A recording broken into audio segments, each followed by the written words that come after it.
What's up, YouTube, tube? If you are new here, welcome. If you're not, welcome back.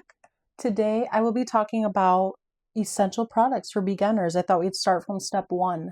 If you want to become a beginner nail tech, DIY, whatever you want to do, these are the products you will need to start. We're going to start with the basics, the essentials, something you will use for every single set or every single time you do your nails. So most likely, if you're getting into nails, you're going to want to use gel polish. We'll get to that in a second. But you need a good lamp. Do not cheap out on a lamp. That is the one thing you should not cheap out on, is a lamp. This one is from Nails by Dev. I've had it for about 1.5 years now, and she does me good. She has the reflective bottom, removable bottom. Invest in a lamp.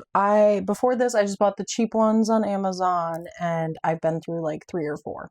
So it saved me more money in the long run just to buy a good lamp to start. Instead of spending $50, $60 here and there, just invest in a good one to start off. Or get one cheap one to see if you're even into nails, and then if you are, invest. The next thing is a nail drill. This is my beginner nail drill. I've had her since the beginning. This is a Melody Susie one. I'm not sure. Model DR 2036. It has the forward and reverse over here, the little dial to turn it on, a little thing on the side to hold the handle, and it does have a clip on the back. But she was my beginner drill, and I've had her ever since. This is a budget-friendly drill. She's in my Amazon storefront. I want to say she was about $60 to $80, somewhere in that range, but I love it. It's worked for me ever since. I've had it for about 2.5 years now, since I started. Some other essentials you will always use are gloves and dental bibs. Both of these I normally get in bulk on Amazon or from a nail supply store. You can find them. The dental bibs, I know, kind of weird for nails, but I use them to protect my work surface because it has like this plastic lining on the back, so liquid doesn't seep through. Because you will learn that when you're doing nails, acetone eats up everything. You will get gel polish all over your table half the time. Very prone to spilling things. I am clumsy, so those work for me. Paper towels, obviously, if you're just starting out, you could use as well. But the dental bibs, I've been loving. Talking about liquids, acetone and alcohol you will be needing all the time.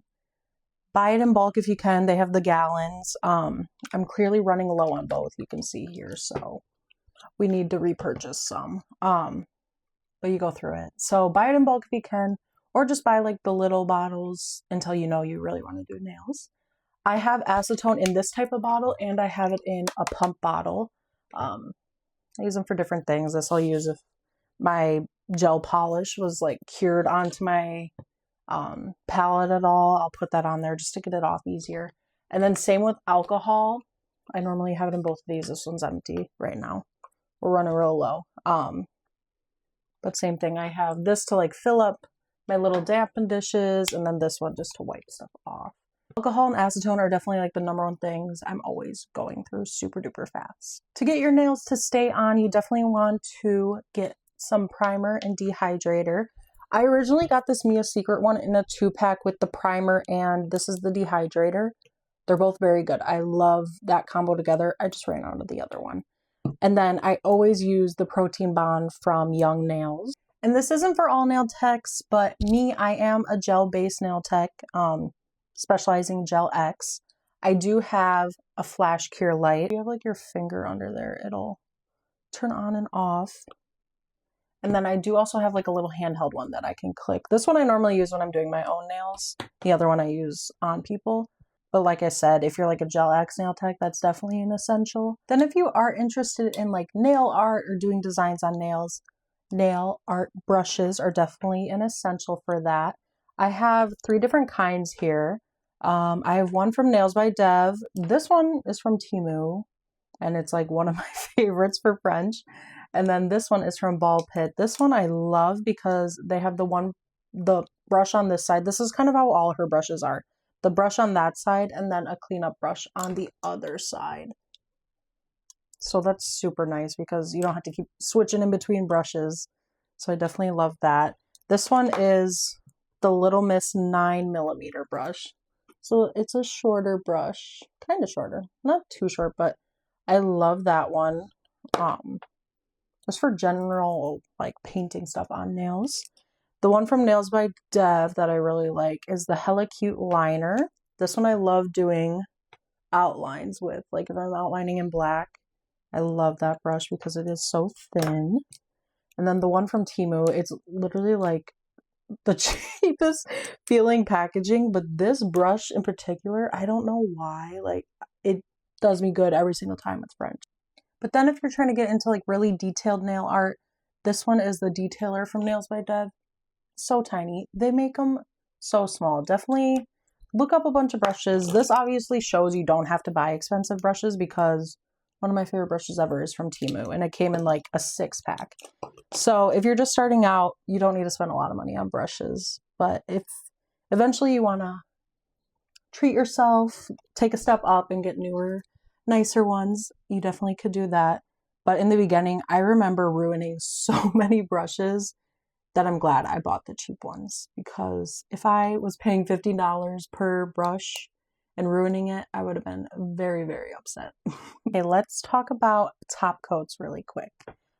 These are my top 4 right now. I know that sounds a bit extreme, but I kind of like them for different things.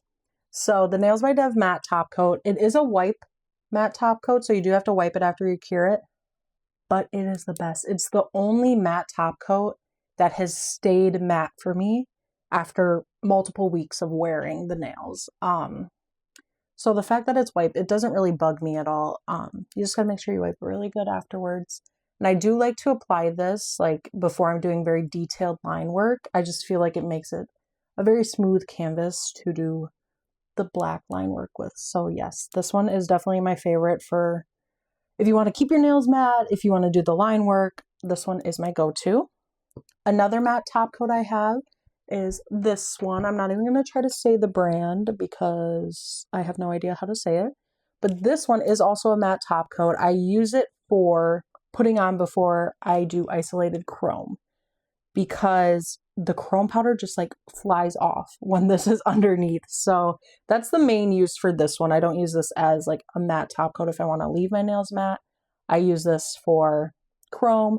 I did try it with like the powders for Aura as well, and it worked great for that. So I like this one for that. And it's on Amazon. It's a cheaper one, but it works. Okay, let's get to glossy top coats. So I do have 2 here that I really like. I have the No Shine Wipe from Nails by Dev as well. This is the first like ever top coat I think I ever tried besides like Beetles, obviously. But I really like this one. It does stay super duper shiny. I did buy the refill bottle of it. So I kind of use this one when I'm doing like press-ons, when I'm doing nail art and all that type of stuff. This is overall a very good top coat. The next top coat I have is the Babe Bar top coat. The Babe Bar top coat. Making sure I'm saying that right. This I got a couple months ago and it's became my favorite to wear on myself. It is very much like you cannot stain it because I be staining my nails. I don't know how, but I stain my nails so bad sometimes. And this one definitely helped with that. It stays shiny. It's a very nice top coat. And I love the brush on this top coat. Like, I don't know if it's like the packaging or the bottle, but I love like the rounded brush and how long this part is, if that makes any sense at all. But I love it. It's very nice to apply, very nice to put on, cures, and stays shiny. Next, let's get into some gel polish. The fun part of nails, obviously, all the different colors, the art, all that fun stuff. Let's get into it. I do have a lot to say about this. You can do gel polishes affordably. There are plenty of websites where you can buy them for cheap. You can get cheap gel polish. That is okay if you're just trying to build up your collection a little bit, you're just starting out.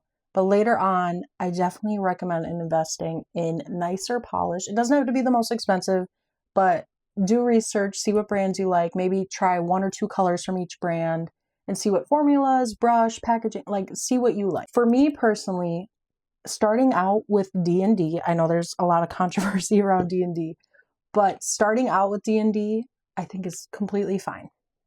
I think that's fine. They normally have sales where you can get a bottle for $5 a piece. See if you like it, see what colors you like or what you use the most. What I recommend if you know you want to get into like nail art and that type of stuff is investing in like your primary colors or colors you can mix to make other colors and colors you use all the time.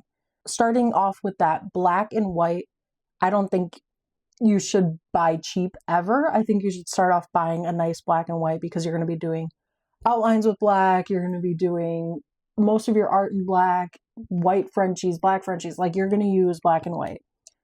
The black and whites I like. I do like Nails by Dev. I also like Ball Pits black and whites. Those are very nice. Get a good one coverage black and white. You don't want to keep going over Frenchies and having to do 2 or 3 coats over a white Frenchie because that'll just make it look bulky. So definitely invest in a good black and white. Get these types of colors in nicer quality because then you can use them for line work and all this stuff too. Like this one is from Ball Pit. This is called Santa Suit. It is like my favorite red. The bottle is so messy because I use it so much, but it's like my favorite red. You can tell it's a thicker consistency, so you could also use this for line work. Because when you're a beginner, you don't want to go out buying all the different types of liner gels. Like you just want to get a couple very good gels that you could use for both. So that's what I recommend. So like these fun types of colors, go for it, get it in D&D. See if you'll use them, if you'll actually use them. See what types of colors you like. Colors you're going to use all the time. I recommend getting a nicer brand, something a little thicker that you could also use for liner gel. Anything that's more pigmented, nicer quality, I just recommend you get certain colors in that you know you're going to use all the time. That is everything I have for you today. I hope those products kind of help out, get you started on your nail journey. If you guys want a video on more Gel X or gel nail tech like specifics, I can go into that as well. Or like nail art. I feel like a nail art video would be definitely fun. That's what I love to do the most. So I can definitely show you some essentials I use for that. But I hope this video helped out and I hope you guys all have a great rest of your day. Bye.